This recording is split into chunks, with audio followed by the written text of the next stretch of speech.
이 시간 우리에게 주시는 하나님의 말씀은 마태복음 24장 36절에서 44절까지의 말씀입니다. 마태복음 24장 36절에서 44절까지의 말씀, 하나님의 말씀을 경청하십시오.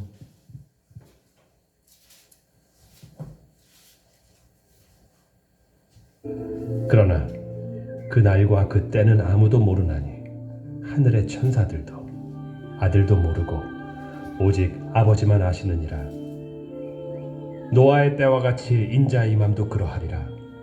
홍수전에 노아가 방주에 들어가던 날까지 사람들이 먹고 마시고 장가들고 시집가고 있으면서 홍수가 나서 그들을 다 멸하기까지 깨닫지 못하였으니 인자의 임함도 이와 같으리라.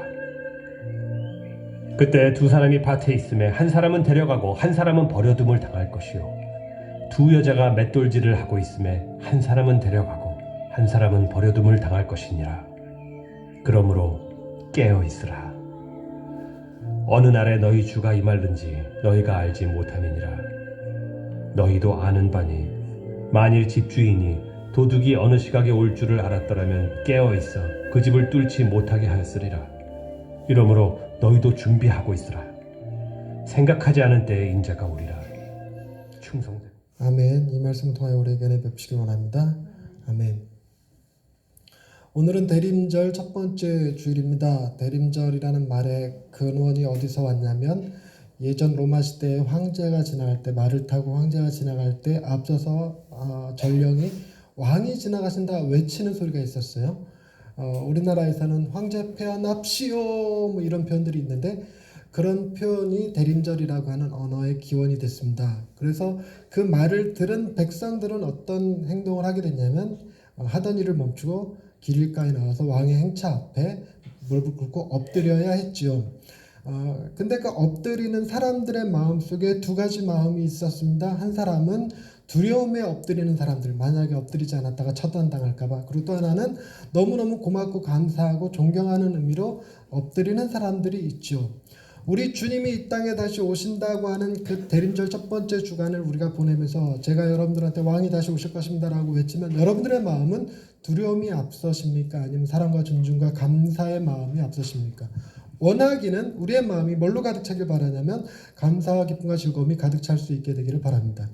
그런데 우리가 살아가는 삶의 특징상 우리는 뭘 항상 두려움을 갖게 되냐면 죽음에 대한 공포를 늘 갖게 되어 있습니다. 모든 사람은 한번 태어나면 반드시 죽게 되어 있었습니다. 역대까지 역사가 그것을 증명해 주었죠. 그러나 과거에 모든 사람이 다 태어나고 죽고 태어나고 죽고 태어나고 죽고를 반복했다고 해서 우리 역시 또한 죽을 것이라고 장담하기는 어렵습니다. 왜냐하면 장래를 알지 못하기 때문입니다.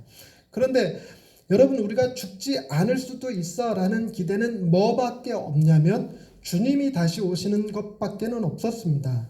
그러나 요즘 과학이 발전하고 의술이 발전하면서 사람이 죽지 않을 수도 있어 라는 기대가 단순히 왕의 도래, 예수의 재림만 존재하는 것이 아닌 세상이 되어버렸습니다.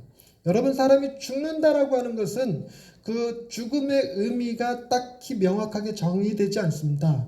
죽음의 여러 가지 종류가 있는데 심정지도 죽은 것이고 뇌정지도 죽은 것이고, 그리고 법적으로 의학적으로 죽었다라고 판명하는 기준도 있습니다. 여러분, 우리나라에서는 뇌정지를 사망으로 보지는 않죠. 뇌사 상태에 빠졌다고 표현하지만 그것으로 사망 선고가 내려지지는 않습니다. 그래서 우리나라에서 사망이라고 하는 것은 법적으로 의사의 선고만이 존재합니다. 그래서 의사가 이 사람은 몇 날 며칠 몇 시에 운명하셨습니다라는 선포가 있어야만 죽은 것이었습니다. 그런데 그 의사가 이런 말을 합니다. 왜 죽었는지는 모르겠습니다 라고 말하지는 않겠죠. 이 사람이 죽은 사인, 죽음의 이유에 대해서 얘기할 겁니다. 암으로 돌아가셨습니다. 당뇨로 돌아가셨습니다. 사고로 돌아가셨습니다 라는 것들입니다. 그러니까 여러분, 일종의 사고사만 놓고 보더라도 사고가 일어나지 않는 환경을 만들면 사람이 죽지 않겠죠.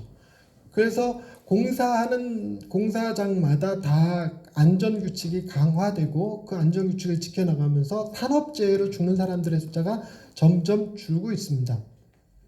그리고 요즘 민식이법으로 굉장히 지금 이 나라가 시끄러운데, 어린이 교통안전법 같은 것들이 만들어져서 그것을 강하게 시행하게 되면 아이들이 차 사고로 죽는 일이 점점 줄어들겠죠. 그러니까 죽음이라고 하는 것은 죽음 그 자체의 문제가 아니라 죽음에 이르게 하는 과정의 문제라고 본 것입니다. 그래서 여러분 심장마비로 죽었다 그러면 심장마비가 오지 않게 하면 되는 거죠. 예전에는 심장마비로 많이 죽는 사람들이 요즘은 뭐 하나로 살고 있냐면 우황청심환 하나로 삽니다. 그리고 수지침으로 손가락 10개 따갖고 살아버려요 그냥. 그리고 죽어버렸다고 심정지 죽어버렸다고 생각하는 사람도 몇 초 안에는 살려내죠. 그래갖고 뽕뽕뽕뽕뽕 하는 걸 뭐라고 그럽니까? 심폐소생술을 해갖고 살려냅니다.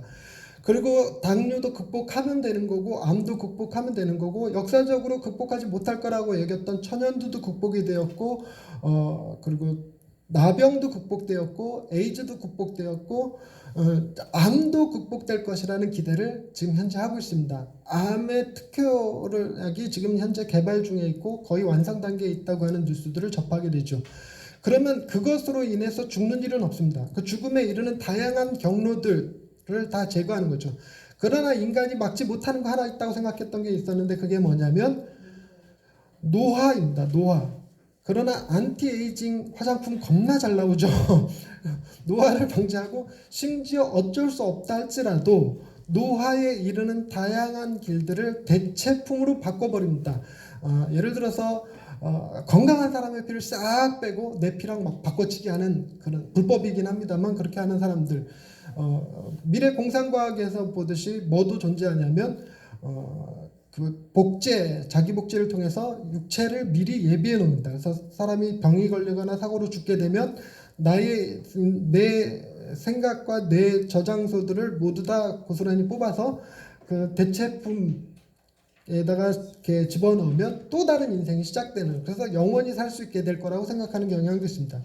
실제로 뭐도 가능하냐면 철인, 사이보그도 가능하죠. 여러분 우리는 이미 일부 사이보그가 되어 있습니다. 여러분 이빨 속에 금 하나씩은 다 들어있죠. 다 사이보그화 되어 있고 귀가 어두우면 뭐하며 보청기 사용하고 눈이 어두우면 뭐하면 안경을 씁니다. 점점 사이보그가 되고 있어서 여러분 다리가 하나 없다 할지라도 인공 다리를 심는데 예전에는 인공 다리라고 하는 것이 그저 지탱하는 수준에 불과했다면 요즘은 그 인공 다리, 인공 관절로 인해서 달리기도 할 수 있습니다. 그래서 인공 관절, 인공 다리를 낀 양쪽 다 그 스프링 비슷하게 생긴 인공 관절을 낀 선수가 일반 비장애인 선수보다 더 빨리 달려요. 그리고 팔도 그렇고 장기도 그렇고 많은 대체품들이 있습니다. 심장도 이 기능이 제대로 못했을 때 현대 기술로도 충분히 이 안에다 기계를 집어넣어서 심장을 대신 뛰게 할 수 있고 판막을 조절하게 할 수 있고 피 흐름을 원활하게 해줄 수 있습니다. 그리고 이 눈 밑에다가 칩 하나 심는 것만으로 당뇨를 스스로 조절할 수 있습니다. 약이 저절로 주입되는 거죠. 이런 형태로 우리 몸이 점점 더 사이보그화 되어서 사람은 죽지 않는 길에, 영생에 이르는 길에 이르게 되었습니다. 이렇게 영생에 이르는 길이 또 하나 생겨버리면 여러분 반대급부로 뭐가 사라지게 되냐면 예수의 재림에 대한 기대가 사라져버려요. 예수의 재림에 대한 기대가 사라져버립니다. 그런데 한 가지 예수의 재림이 현대 과학이 이룰 수 없는 완벽한 새로운 세상을 준비하고 있는데 그게 뭐냐면 현대 과학은 죽어버렸으면 소생시킬 방법이 없습니다. 그건 미래 과학도 마찬가지일 거라고 예측들을 하는데요. 죽지만 않으면 계속 살게 할 수 있지만 냉동인간을 시켜서라도 살 수 있기는 하지만 이미 죽어버리면 살 수 있게 할 수 없다는 것입니다.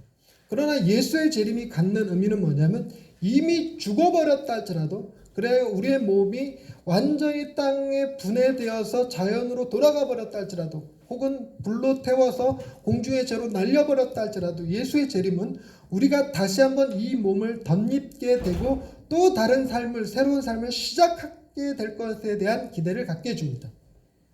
그래서 오늘날에도 여전히 예수의 재림은 굉장히 중요한 의미를 가지고 있죠. 그런데 지금처럼 과학과 의학의 발전을 기대하지 못했던 예수님 당시에 예수님의 제자들이 이루어 놓은 공동체 안에서는 예수의 재림은 죽음을 극복할 수 있는 유일한 수단이었습니다. 그리고 또 하나, 여러분, 이 세상이 살기 편한 곳이면 죽음이 두렵습니까? 두렵지 않습니까? 두렵지 않습니다. 그러나 여러분, 정말 너무너무 힘들고 아프면 차라리 뭐 했으면 좋겠다고 사람들이 표현하냐면 죽었으면 좋겠다라고 표현할 때가 있습니다. 너무 고통스러울 때, 너무 괴로울 때, 이럴 때 말이죠. 지금 여러분들은 우리 현재의 삶은 죽어버렸으면 좋겠습니까? 재림이 안 왔으면 좋겠습니까? 참 복된 삶을 살고 있습니다. 우리는 굉장히 복된 삶을 살고 있어서 이 시대가 우리에게 주는 만족감이 굉장히 큽니다. 어떤 이들은 생각하기를 과연 천국이 여기보다 더 좋을까 싶을 정도로 깊은 만족감에 살아가는 사람들도 있기는 하죠. 하지만 여전히 이 세상은 굉장히 힘든 삶인 것은 이 사회적 뉴스거리들, 지표들을 보면 알 수 있는데, 여러분, 우리나라가 자살률이 굉장히 높은 나라입니다. 자살률이 굉장히 높은 나라여서 자살을 일으키는 주된 요인으로 옛날에는 빨리빨리 문화를 꼽았습니다.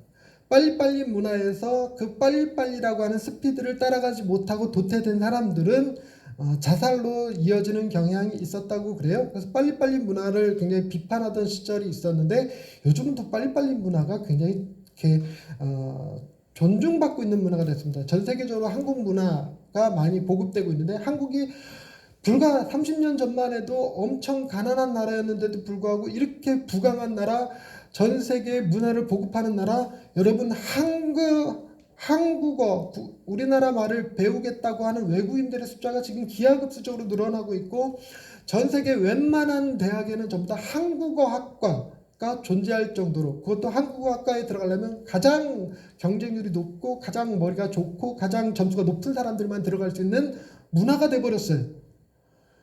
그래서 우리나라 문화가 세계 사람들이 추앙하는 문화이지만 그들이 우리 문화 따라오면 결국은 걔네들도 뭐가 높아질까? 자살률이 높아지지 않을까? 근데 요즘은 새롭게 부각되는 한국의 문제가 있으니 그게 뭐냐면, 여러분, 우리나라가 올해 10, 11월 달에 비로소 뭘 갱신했냐면 그 출산율을 갱신했습니다. 그래서 현재 우리나라 출산율이 0.88, 전라도는 0.65를 기록했다고 합니다. 이게 뭘 의미하는 거냐면 단 한 명도 낳지 않는 시대가 되어버렸어요. 그러니까 단 한 명도 낳지 않기 때문에 인구가 유지되는 것이 아니라 감소되고 있는데, 인구가 유지되기 위해서는 그 수치가 2.6이 돼야 유지가 된대요. 그러나 제대로 되려면 4.8은 나와야 되는데 세상 1도 안 돼. 0.88, 우리나라가 0.88. 그래서 우리나라는 전 세계에서 가장 출산율이 낮은 나라입니다. 이웃 나라인 일본보다도 우리가 더 낮습니다. 일본이 절대 우리한테 패배를 인정하지 않는 나라인데, 그 일본의 악성 댓글러들이 이것만은 패배를 인정하더라고요. 니네들한테 추월당했다 이러면서.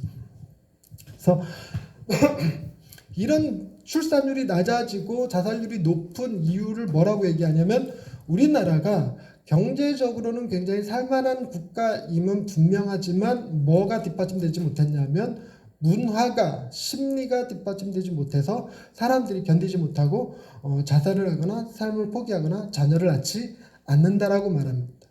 헬조선이라는 표현이 걸맞는 나라가 되어버렸다는 것이죠. 이런 문화 속에 살아갈 때 여러분, 정말 필요한 건 뭐냐면 우리의 대안, 과연 무엇이 우리의 삶을 지탱해주고 이끌어줄 대안이 될까? 예수님 당시, 그러니까 이 마태복음이 기록될 당시, 예수님 돌아가시고 50년 후에 기록된 책인데, 이 책이 기록될 당시에 그들의 삶을 지탱하는 수단은 예수님께서 다시 오실 거라고 하는 약속이었습니다. 주님께서 다시 오실 것에 대한 성경의 다양한 표현들이 나오는데, 오늘은 특별히 본문 구절을 통해서 그 예수님의 다시 오심에 대한 의미를 한번 살펴보고자 합니다. 한번 말씀을 보십시다. 36절 말씀에, 그러나 그날과 그때는 아무도 모르나니. 여러분, 그날과 그때라는 것은 주님이 다시 오실 때를 의미합니다. 근데 다시 오실 때를 안다고 그럽니까? 모른다고 그럽니까? 몰라요. 첫 번째, 여러분, 그날은 모릅니다. 언제 임할는지 몰라요. 온다는 것만 확실하지만 언제 올지는 모른다라는 것입니다. 그래서 오늘 마지막 구절이었던 44절 말씀 보십시다. 이러므로 너희도 준비하고 있으라. 생각하지 않은 때에 인자가 오리라. 여러분, 생각하지 않은 때에 인자가 온다. 전혀 기대하지 못했는데 온다. 여러분, 그것이 부정적으로 들리십니까? 긍정적으로 들리십니까? 생각하지 않을 때 올 거야. 어떤 사람들은 이거를 부정적으로 생각합니다. 부정적으로 생각하는 사람은 뭐 하는 사람들이 주로 부정적으로 생각하냐면 주님이 오실 날만을 손꼽아 기다리는 사람들에게, 그런 사람들은 지금 뭐 하고 있는 거예요? 주님 오실 것에 대하여 생각하고 있죠. 생각하고 있으면 온다는 거야, 안 온다는 거예요? 안 온다는 거예요. 근데 생각하지 않고 있다. 주님이 언제 오실지 모르고 생각하고 있으면 주님 안 오시고 이러면 뭐에 집중하게 되냐면 주님의 오심에 집중하는 것이 아니라 현재 내 삶에 집중하게 됩니다. 여러분, 예수님이 다시 오신다고 해서 우리의 삶이 이 세상의 삶을 포기하는 상태로 유지되면 안 됩니다. 여러분, 주님은 다시 오시는 거 분명하지만 오늘 나는 사과나무 한 그루를 심어야 될 이유가 분명히 있습니다. 누구의 사과나무?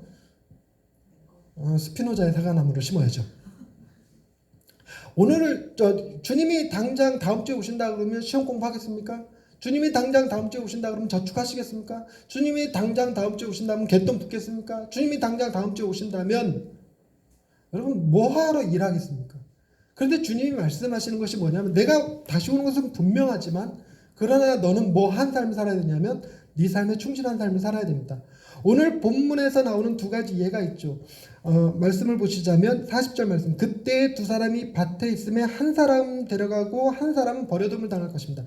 둘 다 밭에 있다는 얘기는 둘 다 주님의 오심을 대비하고 있는 것이 아니라 뭐 하고 있는 거냐면 자신의 삶에 최선을 다해서 일을 하고 있다는 것을 의미합니다. 그 다음 구절도 마찬가지죠. 41절에 두 여자가 맷돌질을 하고 있으면 한 사람은 데려가고 한 사람은 버려둠을 당할 것이다 라고 얘기합니다.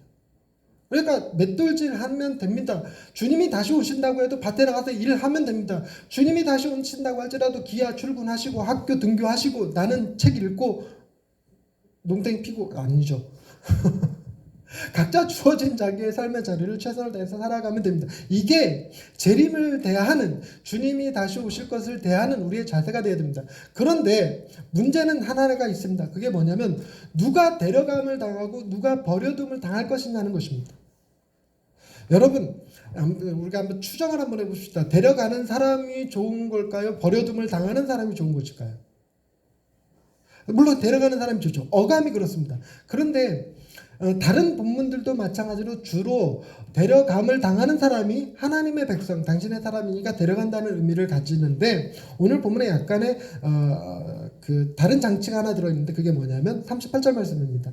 38절 말씀에 보면 홍수 전에 노아가 방주에 들어가던 날까지 사람들이 먹고 마시고 장가들고 시집가고 있으면서 홍수가 나서 그들을 다 멸하기까지 깨닫지 못하였으니 인자의 임함도 이와 같으리라. 여러분, 노아의 홍수 때 데려감을 당한 사람들은 노아의 가족들입니까? 먹고 마시며 즐기던 사람들입니까? 노아의 가족들이 데려감을 당했어요? 그래서 노아의 가족들이 사라졌나요? 아니죠. 노아의 가족들은 그냥 있었습니다. 있었고 그들은 노아의 방주라는 것을 통해서 그 땅에 지구상에 보존되었습니다. 나머지 사람들이 생명을 잃었죠. 생명을 잃었다를 데려감을 당했다는 얘기죠. 그래서 어떤 신학자들은 본문의 이야기가 데려감을 당한 사람들이 불법을 행한 자, 버려둠을 당한 사람이 당신이 사랑하는 자라는 개념이라고 주장하기도 합니다. 그래서 이거는 이제 논쟁의 여지가 조금 있어요. 그래서 노아의 방주를 어떻게 해석할 거냐는 건데 방주 안에 들어간 것을 데려감을 당한 것으로 표현하고 물속에 잠긴 것을 버려둠을 당한 것이라고 표현한다면 데려감을 당한 사람이 훨씬 더 좋은 개념이 될 수 있습니다. 그러나 논쟁거리는 있지만 분명한 사실은 뭐냐면 데려감을 당하고 버려둠을 당한다는 얘기는 두 부류가 분리됨을 의미합니다. 분리됨을 의미하죠. 여러분, 제가 팀 켈러를 굉장히 좋아하는데 팀 켈러가 죄를 뭐라고 표현했냐면 죄를 자기 중심성이라는 말로 표현했습니다. 자기 중심성이라는 말이 뭘 의미하냐면 어떤 일을 행동하든 무슨 일을 결정하든 간에 내가 좋아서 내게 유익이 되는 방향으로 한다는 것입니다. 내가 지나가다가 구걸하는 사람이 있어서 그 사람한테 내 재산의 일부를 나눠주었습니다. 여러분, 이것은 좋은 일입니까? 나쁜 일입니까? 이것은 좋은 일이죠. 권장해야 될 일이고 많은 사람들이 그렇게 됐으면 좋겠습니다. 하지만 하나님의 입장에서는 이 행위로 옳고 그름을 판별하는 것이 아니라 왜 주었느냐라고 하는 마음의 동기를 살피십니다. 마음의 동기가 저 사람을 긍휼히 여기는 마음에서 줬다면 하나님이 칭찬하실 일이겠지만, 하나님의 정의, 가난한 자와 고아와 가부와 나그네들을 대접하라는 하나님의 뜻을 이루기 위해서 줬다면 하나님이 기뻐하실 일이겠지만, 나는 제법 괜찮은 사람이라는 것을 입증하기 위해서, 나는 가난한 사람들에게 내 재산의 일부를 나눠줄 줄 아는 굉장히 좋은 사람이야 라는 생각을 가짐과 동시에 그렇게 행동하지 못하는 다른 사람들을 향해서 저것들과는 다른 사람이야 라는 생각을 갖는다면 자기 중심성이죠. 이런 자기 중심성이 죄라는 걸로 정의를 내려버렸습니다. 그래서 자기에게 도움이 돼야 됩니다. 그래서 반드시 이런 사람들은 특징이 뭐냐면, 내가 낸 것을 사람들이 알아주기를 원하고, 그걸 받은 사람은 반드시 뭐 하기를 원하냐면 감사해 주기를, 고맙다고 인사해 주기를 원합니다. 자기가 드러나기를 원하죠.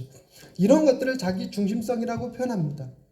근데 반대로 자기 중심성에 반대되는 표현이 뭐냐면 타자지향적 사랑의 관계라고 표현하는데, 하나님과 예수님과 성령님이 비록 이 세 분이 가장 완벽하게 타자지향적 사랑의 관계를 누리고 계십니다. 그 타자지향적 사랑의 관계라는 게 뭘 의미하냐면, 내가 열심히 일하는 이유가 뭐냐면 내 가족들을 사랑하기 때문에 라는 개념인 거죠. 다른 사람을 위한 것이 내 삶의 동기가 되는 것, 그것이 타자지향적 사랑의 관계입니다. 그런데 여러분, 어떤 사람들은 자기 중심성을 가지고 살아갈 것이고, 어떤 사람들은 좀 변화된 사람들, 성화된 사람들은 타자지향적 사랑의 관계를 이루며 살아가게 되어 있죠.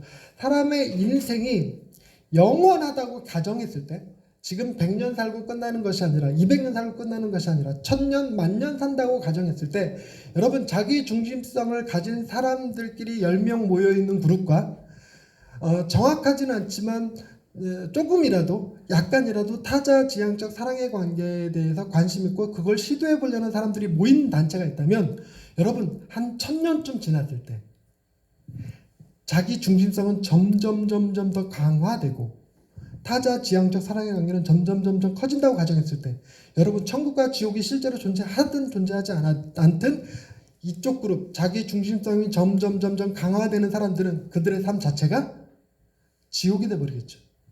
타자지향적 관계를 살아가는 사람들은 그 삶 자체가 천국이 될 것입니다. C.S. 루이스가 주장한 것을 팀켈러가 차용한 것인데, 여러분 그런 사랑의 관계, 타자지향적 사랑의 관계를 가지고 비로소 살아가는 사람들에게는 주님이 오실 때 데려가고, 자기 중심성을 가지고 살아가는 사람들에게는 내버려 둔다라고 가정을 하게 된다면, 여러분 이 땅에 남아있는 사람들의 삶 그 자체가 뭐가 될까요? 지옥이 될 거라는 것입니다. 지옥. 근데 문제는 이렇습니다.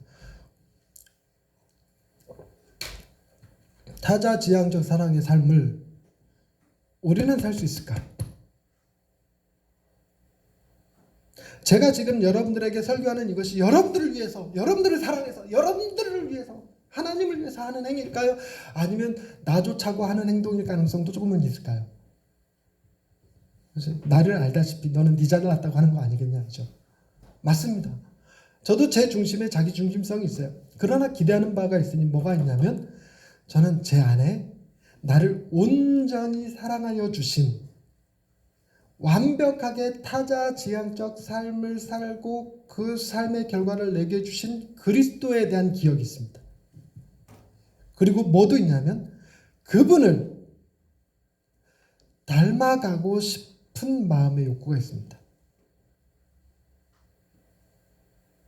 그래서 비록 100년이라는 삶을 통해서 볼 때는 완벽하게 그 삶을 살아내지 못할지라도 1000년, 만년이라는 시간 속에 보면 나는 온전히 그 삶을 이루어가는 삶을 언젠가는 살게 될지도 모를 일이죠. 기대감이 생깁니다. 기대감. 그런데 아예 그런 사랑의, 타자지향적 사랑의 삶에 대해서 비아냥거리고 무시하고 그런 거 없다라고 주장하는 사람들은 기대할 게 전혀 없는 것입니다. 그러면 여러분, 밭을 갈고 있던 두 사람, 맷돌을 돌리고 있던 두 사람 중 누가 자기 중심성을 가진 사람이고 누가 타자 지향적 삶을 사는 사람일까요? 구별하실 수 있겠습니까? 결과론적으로는 알 수 있죠. 데려간 사람이 타자 지향적이고 남겨진 사람이 자기 중심성이겠죠. 그러나 지금 이 삶을 통해서는 구별을 못하겠습니다.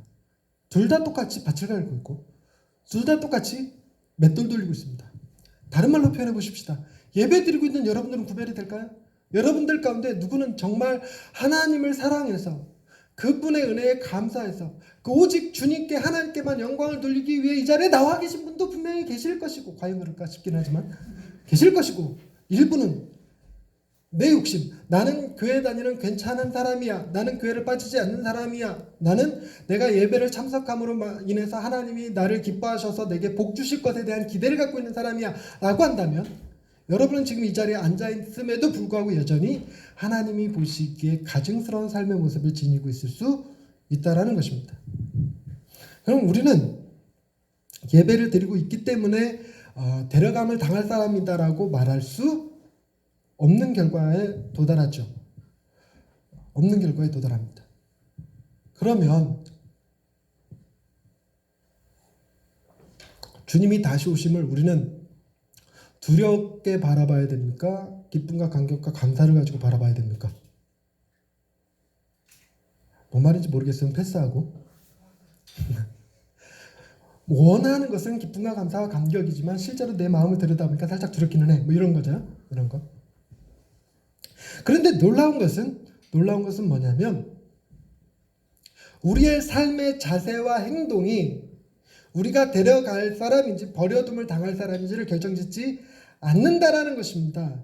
결정은 오직 누구에게서 나오냐면 데려가실 분에 의한 결정으로 나타납니다. 데려가실 분에 의한 결정으로 나타납니다. 여러분, 하나님은 주권적이신 분입니다 라는 말을 쓰는데 주권적이라는 말의 의미를 여러분은 이해하기 조금 어려우시죠. 특히나 우리 애들 같은 경우는 표현하기 조금 어려울 텐데 무엇을 하든 어떤 것을 하든 그 어느 것에도 영향을 받지 않고 스스로 판단하여 결정하여 행동하시는 것을 주권적이라고 얘기합니다. 여러분 대학이 학생들을 주권적으로 뽑을까요? 아니면 비주권적으로 뽑을까요? 못 알아듣네. 찍어. 왜? 그들은 내가 얘를 뽑고 싶다고 뽑는 게 아니라 뭐 해야지만 뽑는 거냐면 조건에 부합돼야지만 뽑아요. 조건에 부합돼야지만. 즉 고등학교 졸업장이 있어야 되고 아니면 졸업할 예정자인 거고 그리고 또 하나는 시험을 잘 봤어야 돼요. 성적이 좋아야 합니다. 그래서 대학이 자기 스스로 뽑는 것이 아니라 시스템을 만들어 놓고 그 시스템을 사람들이 통과하는 거죠. 이거는 주권이 없다라고 얘기합니다. 그건 주권적인 것이 아니에요. 하나님에게도 역시 동일합니다. 여러분 하나님이 우리 안에 자기 중심성이 있는 사람과 타자 지향적 관계를 가진 사람들과 둘 구별해서 타자 지향적 관계를 가진 사람들만 뽑을 거야 라고 얘기하면 주권입니까 아닙니까? 주권이 아니라는 겁니다. 아니라는 겁니다. 이해하셨어. 그러면 뭐예요? 그러면 자기 중심성을 가진 사람들도 뽑고 타자 지향적 관계를 가진 사람들도 뽑고 뒤집어서 얘기하면 타자 지향적 관계를 가지고 있는 사람도 버려짐을 당하고 자기 중심성을 가진 사람도 버려짐을 당하면 여러분 공의나 정의에 부합된다고 생각하십니까? 아니죠.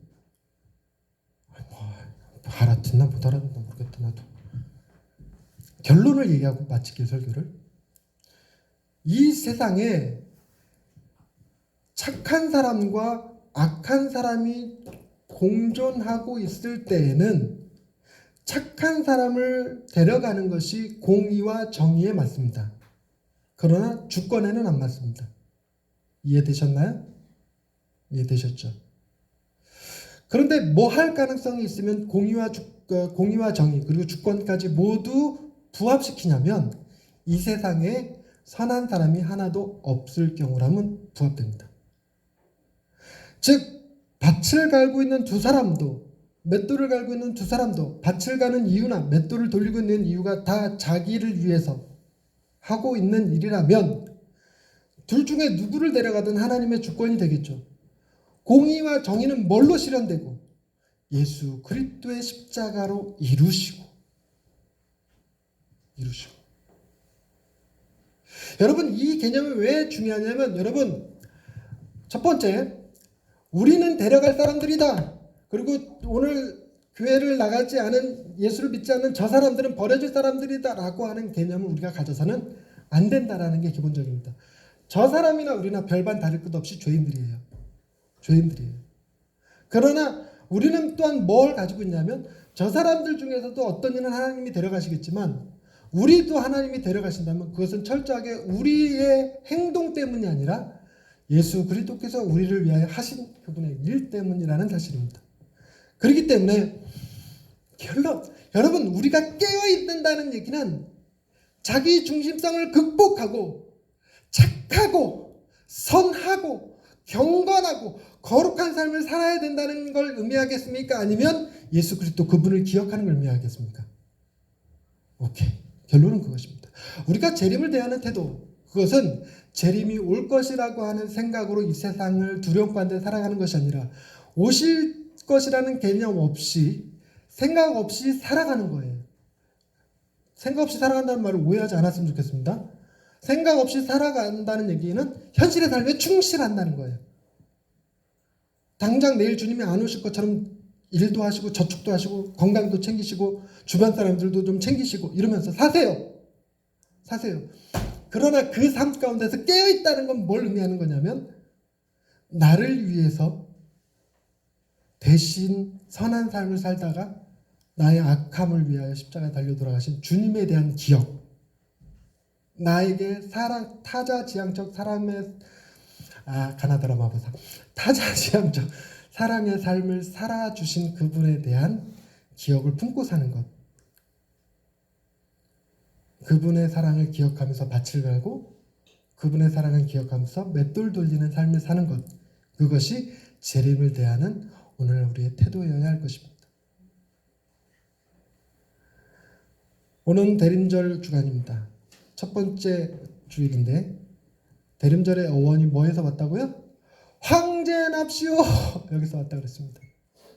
그 황제가 어떤 분이시냐면 온전히 나를 위하여 희생적 삶을 사셨던 그분입니다. 그분을 만나는 것, 내가 어떤 일을 하고 있었던 간에 그분 앞에 무릎을 딱 꿇고 엎드려서 그분을 맞아들이는 것이 여러분의 삶에 가장 큰 기쁨의 날이 될 수 있기를 주님의 이름으로 축원드립니다. 기도하십시다. 하나님, 대림절 첫 번째 주간을 맞이했습니다. 이 주간으로부터 시작되는 새로운 한 해 교회력을 통하여서 우리가 1년을 어떻게 살아가야 될지를 한번 가늠해 봅니다. 우리의 삶은 여전히 밭을 갈고 맷돌을 돌리는 삶을 살게 될 것입니다. 그러나 우리의 마음속에는 주님이 언제 오실지 알 수 없으나 반드시 올 것에 대한 기대를 가지고 있고, 그 주님이 나를 위해서 살아가셨던, 타자지향적 삶을 사셨던, 나를 지극히 사랑하시는 그분임을 기억하며 살아갈 수 있는 예양의 식구들 되게 하옵소서. 예수님의 이름으로 기도드립니다. 아멘.